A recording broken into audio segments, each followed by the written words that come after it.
All right, my friends, we are just a few hours away from the Federal Reserve's interest rate decision at 2 p.m. market time and the summary of economic projections. And we'll see if the Fed is signaling for a soft landing or if they are going to signal instead that they're going to hold up the federal funds rate higher for longer, because that would be a negative thing for the markets, or if they're going to ease a little bit more, which could still, if it's still signaling soft landing, if they're going to continue to cut a little bit more than what we saw, and only a little bit more, and that could be a very good thing. We don't want any real big surprises for the Fed. We kind of want things to generally go status quo and take away some of that nervousness from the markets. We're going to talk about the quantum stocks and the penny stocks. We'll give an update on both of those. Quick rundown just for each one. As with that major catalyst coming up at 2 p.m. today, that's really going to decide the next direction most likely the market's going to take, and then that also allows us to plan a little bit more accordingly on how to handle such risky assets as the penny stocks and then the quantum stocks, which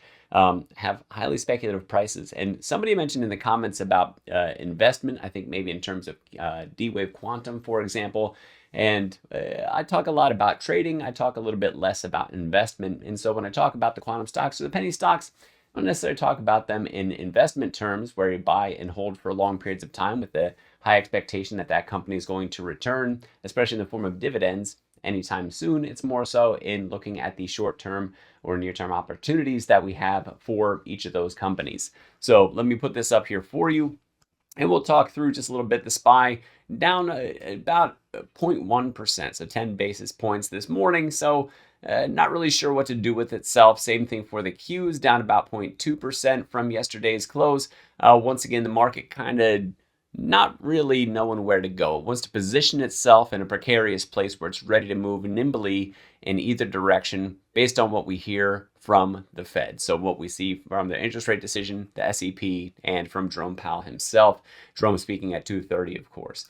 IWM sitting about where the Qs is, almost 0.2% down from its peaks. And we do have some things that we want to be watchful for. So if we go out to the SPY and then check the weekly chart, there is this bearish divergence of the prices moving up with the RSI, which is down here, starting to creep down. Price up, momentum down. That is bearish divergence that could signal with those technicals. And it's kind of funny sometimes how things coincide.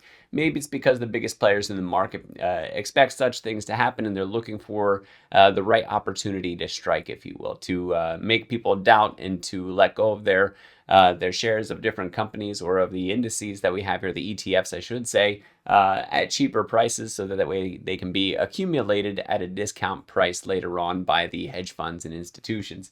So we do want to watch for that. When we go to the Qs, we have a little bit of that bearish divergence as well, that we have prices moving up, but we have the momentum moving down. And we go to IWM, once again, prices up, momentum still falling for us, and with that triple top that we see on IWM, which is best shown on the daily chart, it definitely is something to pay attention to. And I want to be clear that this is not a bearish sentiment on the market, but these are things that we want to watch out for should things start to move in the other direction. Right now, we don't have that indication that that bullish sentiment is going to shift into a bearish one. We could get over the next several days, not including today and moving forward from here, inflation reports, jobs reports, and of course, what we hear from the Fed.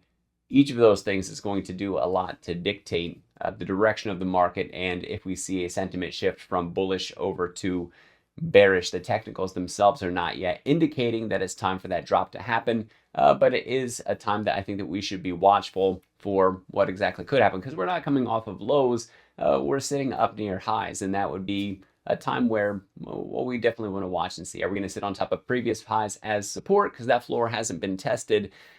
Or are we going to hit our heads on resistance and fall back down? So will the resistance uphold, or will it turn into support? Those are the two big questions that we're trying to answer. So let me put this back up here for you. Bitcoin is absolutely, that's the 30-minute chart. Let's go to the daily chart on this. I'm going with it. Bitcoin definitely wants to take that move higher. We're down below 250, the 200-day, the 50-day, and we're above the 5 and the 13. So near term, we're trying to return to bullishness. Longer term, on the daily chart, we're in bearish territory, being down below the 200 and certainly below the 50 as well. So that's a bearish setup to see slower over top of faster like that, and then over top of the two fastest ones that I have on here. I will say that the bulls are gaining ground across the bottom, and that the bears are struggling to hold on to that top. And today we could get that decision over which way we go with this. If we get upheld and we end up breaking down below, let me see if I can put a trend line. I might already have it on here for you. I don't, but I will put it on there.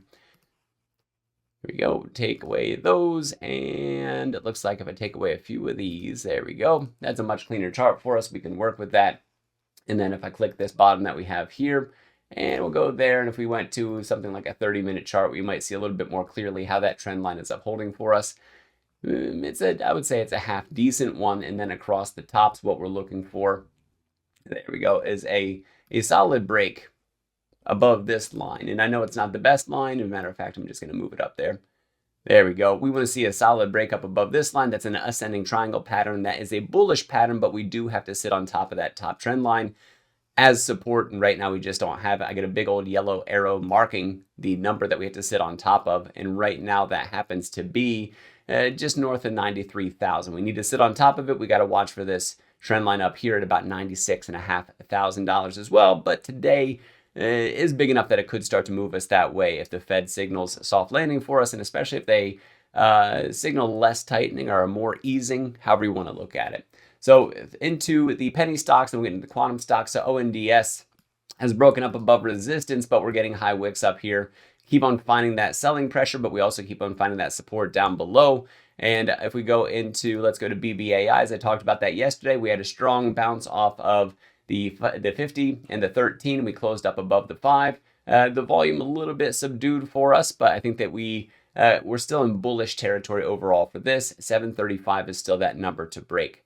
Now, if we go to some of the other ones, such as NVTS, there we go. For Navitas Semiconductor, you can see the resistance that we found up here, but we did find support down at the 13, and right now we're dancing around the 5, the 13, the 50. Which way we fall on this is definitely going to have a major impact. So if we got a candle up here through the resistance, that could be a very bullish thing. If instead we got a candle down here, taking us back down towards support, that could signal that we're going to go lower if we failed to hold on to that 50 as support for us. So I think it's going to be a big day for NVTS moving forward from here. Serve definitely made that move that we were looking for, giving a signal that it might give a little bit back here. But I will say that that 13 crossing over the 50 is an overall bullish sign. So we want to see where the floor is on SERV.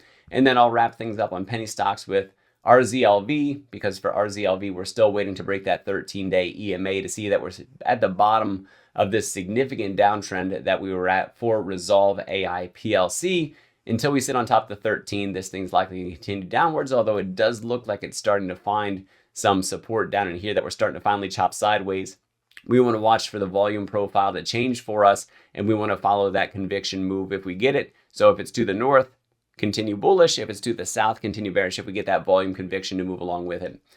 Into the quantum stocks, there's QBTS still in that consolidation pattern. Hopefully to break higher. We'll have to watch and see. Getting above 29.18 is very important to sit on top of that as support. And we have some pretty good, resistance. And then down here we have support at 26.37. We're going to hold on to that. If we fall down through here, we could probably fall a bit more. We'll go to QUBT. Just a quick recap on this. You can see that we're trading up above this previous peak that we have here, which happened to be at 13.07. Now found it as support. 13.72 up to about $14 per share is going to be resistance for us. But on a good move, on a strong day, we could absolutely smash through that. We go to Rigetti, a lot the similar look is what we had for QUBT. We want to break above 28.45. And then for IonQ to close things off here, 54.74 is that number to sit on top of for support if we're going to continue higher. And much like what we saw with Bitcoin, we had the bulls gaining ground, the bears struggling to hold it. This could pop off and send us up towards that $60 price tag that we're looking for. So today's going to be an interesting day, and I got my fingers crossed. I got my eyes out on those penny stocks I mentioned, the quantum stocks that I mentioned, because I think that they could have very big moves, and I think that we could play them in either direction with some options. Now, mind you, if you want to join me and the other panel experts over at the Stock Mode Discord, you can find us over there by using the link in the description. I believe the 3-day free trial is still active, so you can try it out risk-free for 3 days and see what you think. And then also Stock Mode Academy has technical analysis with trading using the bread recipe, and then also the options course and learning more about cryptos. The new crypto course just dropped Code word doctor gets you $400 discount. Bundling those courses gets you a bundle discount. Guys, thanks for watching. I am Dr. Stock, Doctor of Education. Remember, my friends, that learning is earning. We'll see you next video.